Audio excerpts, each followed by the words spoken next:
Hey everybody, how's it going? Got another video ready for you. Wasn't sure what I was going to do here, but after talking earlier, well, I guess it was my last video about the potential for a Yamaha supermoto, kind of got me on the topic and got me thinking about it. Got me pretty excited about it, so that's something I want to talk about. Supermotos in general, but in particular Yamaha, and kind of what I would someday like to have. So there's, I mean, I guess really the only supermotos that are still out are the DRZ, now the Husqvarna 701, which is sweet, and I'm not really sure of any other, honestly. There are some kind of off brands here and there. I think TM makes one, something like that, but there really aren't any supermotos out there. And if this is all irrelevant, because the whole point of a supermoto is to convert it yourself, then maybe that's just what I'm missing and I'm just lazy. But I think a factory supermoto is really cool. I mean, the DRZ is very popular, and in my opinion, it has a lot of areas where it could be improved on. It hasn't been updated in I don't even know how long. It has 5 speeds, it's not fuel injected. It's a little bit heavy, it's not terrible. I think the styling looks, I think it's a good looking bike, but I think they can improve it a little bit. They got those big boxy brake lights and, you know, blinkers and stuff, so I think it definitely needs a revision. The only other bike that kind of has been out recently was the Yamaha WR250X, which I never rode, but I did ride a WR250R. I owned one for a year or two, and it was a great bike, but I mean, it's 250 and it's kind of detuned for street legal use, and you know, it's got a solid, strong, heavy subframe to carry luggage and stuff, so it was a great bike, and you know, certainly don't regret it, but I feel like there's a lot of compromises if that's your supermoto.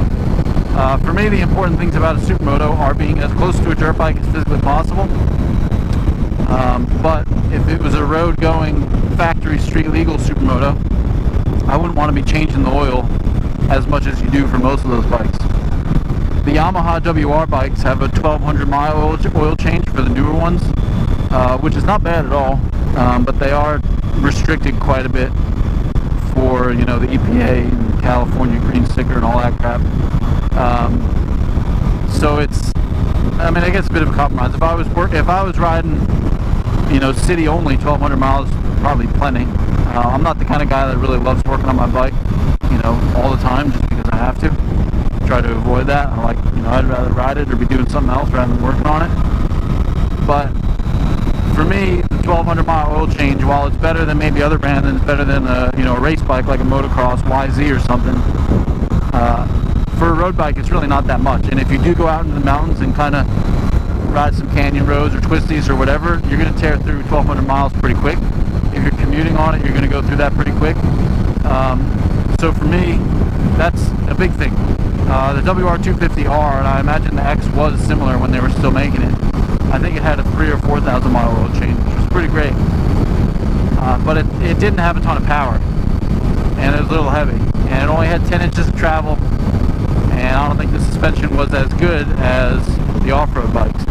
So, you know, someday I hope to have a supermoto, and I think at this point it's likely going to be a WR450 converted, one of the new fuel-injected ones. Though I do really like the Husqvarna 701. My main beef with the 701 is just that it's not quite the full suspension travel, which I'm sure is fine for road use and honestly probably better, but I do really like the idea of having all the same ergonomics and suspension travel and, you know, pretty much just literally a dirt bike. So it's a little bit of a compromise, and it's got a little bit more body work, so I think it looks great, and from what I hear it's a great bike. But it's just a little bit off from kind of what I want, and you know, I may end up converting a WR450 like I said, but you know, that requires a little bit of work on the lights and the mirrors and the horn and this and that, and I'd probably gear it up a little bit so you can get a little better top speed and maybe the engine won't work so hard. But for me, it seems like there's a huge opportunity for one of the brands, in my opinion, to be Yamaha, to make a new supermoto. And I guess that's what the 701 is. The 701 has a really long maintenance interval for oil changes in particular, which is awesome. But that, I mean, that's a 700cc, so that really is like That thing I think it does well over 100 miles an hour, so that's really less of like a city, you know, supermoto and more of really a street bike. And it's got, I think it weighs like 320 pounds or something. Again, not terrible, especially for a 700. But I think, you know, lightweight, full suspension travel is 90% of it for me, honestly. So I think Yamaha should make the WR250R into a 450 anyway, because it doesn't have, you know, it really doesn't have a ton of power, and it's 300 pounds already, so it's not really like, it's not really a dirt bike. And I think they should make a WR450X, but I don't think it should have passenger pegs. I don't think it should have the strong subframe for carrying luggage. I think it should be as close to the WR450F off-road bike as physically possible. Put blinkers and mirrors and you know, and a license plate and a horn and all that on there. Find a way, ideally, to increase the maintenance interval a little bit, maybe a higher oil capacity. I'm not really sure. Maybe detune it a little bit, though I know it is pretty restricted already for, you know, for EPA standards and stuff, like I said.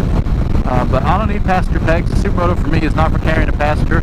I want it to be as light as possible. Try to keep it as, you know, as far under 300 pounds as possible. I know the WR450F is already, I think, 270 wet.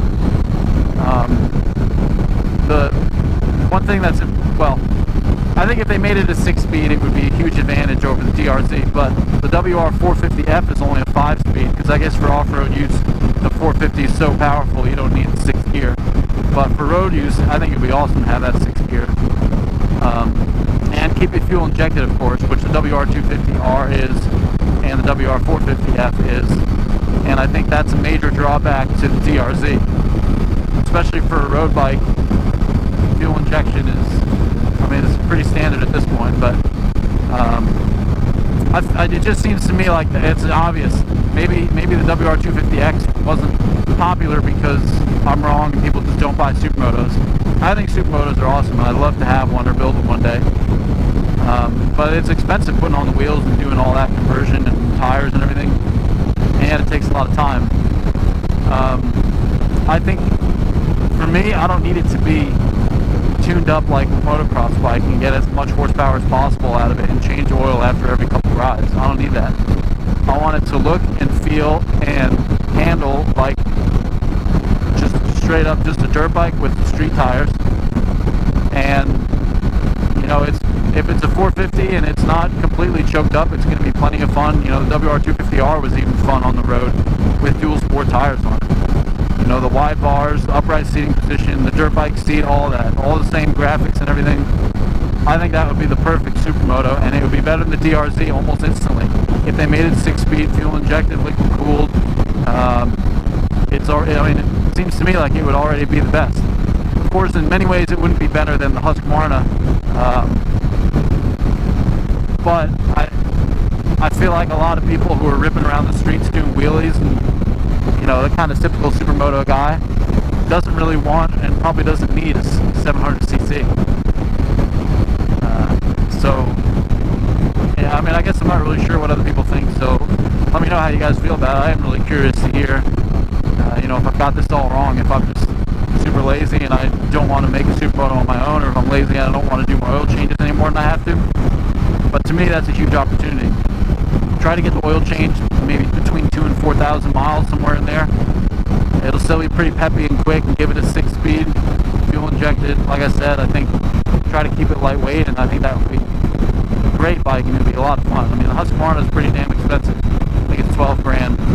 And even the Husqvarna off-road bikes, if you were to convert maybe a 501 or something, those bikes, the same with the KTMs, are, I think, 10 or 11 new as it is, without, you know, the wheel set and everything. And their oil change is only like 15 hours. So already the Yamaha WR450 has a much better maintenance interval than that, but it's probably worse than the DRZ. So right now, for me, the only factory street legal bike is, well, I guess for everybody, is the DRZ and the Husqvarna. Husqvarna's too big, DRZ needs an update. So I think the Yamaha would fit the bill. They could build it, and it wouldn't have to be dramatically different from the off-road bike. Honestly, even if they left it the same as the off-road bike with a 1,200 mile interval and just had the wheel set and blinkers. In a lot of other countries, the WR has blinkers and a license plate and everything, because they're their laws for street legal bikes aren't as restrictive as the US. So for me, that would be easy. That's an easy opportunity. It'll already beat the DRZ in, you know, many different departments. So let me know what you guys think. I mean, I really think that would be an easy win and a really great bike, and in my opinion fill one of the few holes in Yamaha's lineup, and unfortunately in a lot of brands' lineups, except for I guess Husqvarna and Suzuki. Let me know what you think. Leave a comment, like, subscribe. I appreciate it. I look forward to more videos coming out. Riding back in the fog again here. I found some, what's it called? Some ash on my bike today after being at work. It's a little bit ridiculous, but it kept the temperature down a little bit, so I guess I'm not complaining. Thanks again for watching, guys. Check in soon.